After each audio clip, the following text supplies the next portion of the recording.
He loves Flemington. He's won his past 2 starts there. They were the Lightning this time last year in the Linlithgow in the spring. He's won 2 of 3 runs at 1,000 metres, which is unbelievable. You haven't picked him a place, Max. Mahogany. He's like Keith. He's a light of yesteryear. It's a great go now. Mahogany bursts through, grabs Grande, and Spartacus Mahogany. Mahogany does it again. Mahogany just over a length, Grande. You haven't picked him a place, Max. Mahogany. He's like Keith. He's a light of yesteryear. How you going, Max? I'm going all right. See, I am again... Good morning, John Hawkes. Yeah, good morning, Bruce. I am again the victim of the Melbourne Mafia here, because every time Keith Hillier says something like Zuccarino's gone as far as he can go, that's overlooked. And I might just make a slight error in judgment. There it is. It always comes back to haunt me, John. Keith, he's dirty. He's dirty. He's lost a shilling, and you picked the trifecta in one. Yeah, oh, look, play it again, Bruce. I love that. And, yes, Mac, we did have a shilling on the side. He sent a penny. He sent a penny.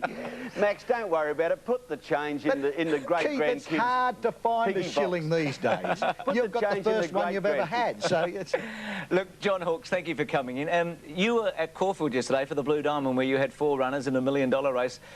Your most famous horse produced one of his most famous victories. I bet you were feeling at one stage, I wish I was in Sydney at Warwick Farm. I certainly was, Bruce. I mean, he's just a sensational racehorse, and actually I was down the trainer's bar watching it with John Sadler, and I can assure you there's a bit of a tear in the eye, and the tingles are running down my spine. How was it worked out that Shane Dye would take off and make Falante and Juggler stay and try and force them early? Had you worked that out earlier with him? It was really left up to Shane. You know, I mean, it's sort of, he's a bit of a tactician. He's always been very, very good at that. But it was really left up to Shane and how the race panned out. But in my own mind, I knew what he'd do and he knew what he was going to do. It was just how the race panned out, and really it panned out exactly how he wanted it. Max Gay Waterhouse today in the paper saying it's Shane's greatest ride ever. I mean, he rides for her a lot. I mean, how did you read it? Yes, I'd say it was a great ride, particularly earlier in the day. Shane was accused by Chief Steward Ray Murray of being caught napping on one of Gay Waterhouse's horses, Mr Neslo, but it was truly a great moment for racing, a great ride, a great horse, and one of those times that you're really proud to be at a race course to see such a happening. Well, as John would appreciate, guys, the response at Caulfield around the TV monitors was unbelievable. People cheered when Octagonal ran. He ran his last sectional in times that no one could believe, and Shane Dye, was either his greatest ride or the other boys must have been asleep.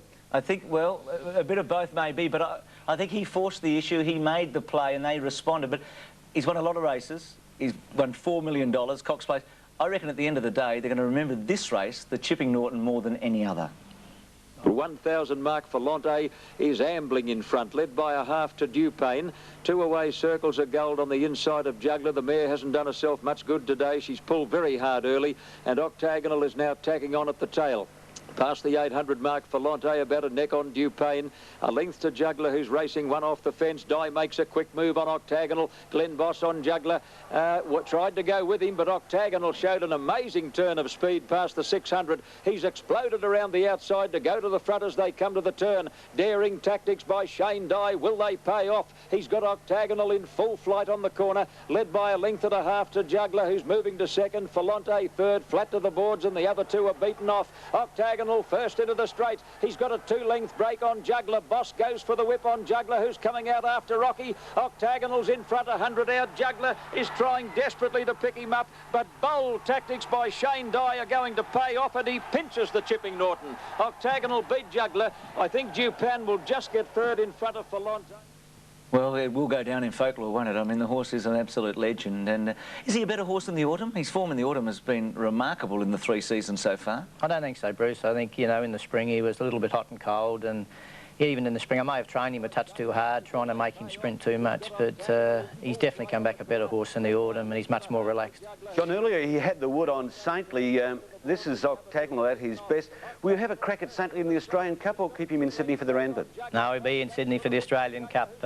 In Melbourne? Melbourne. In Melbourne. You're going to take him down, eh? He's going down for the Australian Cup. Said you're wasting your time. It's too hot down there, and Saintly's acclimatised and he's ready. Yeah, oh, well, he's got, you know, he's going to be in for an awful big shock. I've beat him before, and I'll beat him again. Do you reckon you can beat him in the Australian Cup? Well, I beat him every time, you know, before when he was a 3-year-old, you know, when Saintly was in front of him, we'd beat him. When he was behind us, we'd still beat him.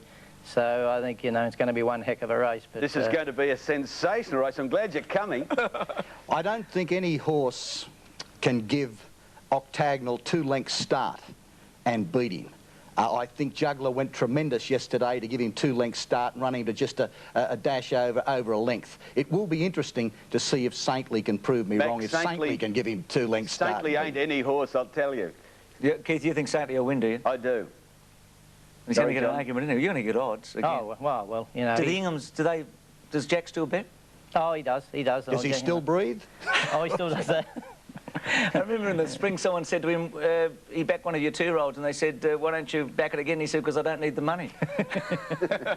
It was a fantastic day all round, and as I said, this horse now I think has gone into Australian folklore. There are 2 famous Australians right now in racing, Keith, Max Presnell and Octagonal. It's good to have both of them at the same time. Indeed. Johnny had 4 runners in the Blue Diamond Stakes down here yesterday. He finished up with a 3rd place getter in sport. The drama in this race, Bruce, went beyond the race itself. It was a race where 2 injured jockeys rode in it. Danny Brereton, who was being treated for a neck pain, nearly pulled the plug just before the start of the race. He won it. And Rodney Griffiths, who was beaten and unplaced on the favourite, later stood down from 3 rides and later found to have a broken wrist. There's also a story of 2 trainers, one who gave Rodney Griffiths a blast, Peter Hayes, told him he slaughtered the favourite Schubert. That's the quote, he slaughtered it. And Lee Friedman, who copped a blast from Lloyd Williams, senior part owner of the winner, for not engaging his favourite jockey, Greg Hall, on the winner knowledge. And Greg rode Rose of Danehill was in 2nd place, so some remarkable scenes there. We'll talk to Lee in a moment off tape. Let's have a look at the Blue Diamond, the $1 million race. Late. Racing. Schubert jumped away with them. Sports one of the first to bounce out. Lady Lexus showing some pace early with Rose of Danehill booting up on the inside in company with Thriller and then Accumulation. Millwood settling just behind the leading horses at the 1,000-metre mark. Sports in front of Lady Lexus and Rose of Danehill on the fence. Wonder Thriller 4th from Accumulation and then Millwood near the inside. Schubert out wide as going forward. They're followed by Cannon Song, Evader and Cornwall Queen, as the Cannon Song seemed to lose ground quickly there. Next, Befriend and Rose of Danehill, followed by Le Mans, Knowledge is second to last, and Salia at the 500 nearing the turn. Sports in front of Lady Lexus, Thriller out 3 wide. On their outside, Accumulation and Schubert about 5 wide coming to the turn. Then came Cornwall Queen, followed by Evader, Rose of Danehill back near the inside, and Millwood next, hard ridden and getting checked into the straight. Sports the leader. He's by 2 lengths to Thriller. Schubert called on for the run. Rose of Danehill getting up behind the leader. Sports at the 150 still has 2 lengths on Rose of Danehill and Schubert. It's Sports on the inside. He's in front by about a length. Rose of Danehill and Knowledge swamping them out wide. Rose of Danehill. Knowledge on the outside has got up and won the Blue Diamond from Rose of Danehill and Sports. Schubert every chance 4th, and then came Lady of the Pines, followed by... Did you think your home Sports, your horse, one of your 4 leading in the last 200? I did for a few strides, until I sort of seen Lee Friedman on the horizon. So, but he was an excellent effort. I thought he just had to work a little bit early in the early part of the race. I think if he got across a little bit easier, he just may have held on.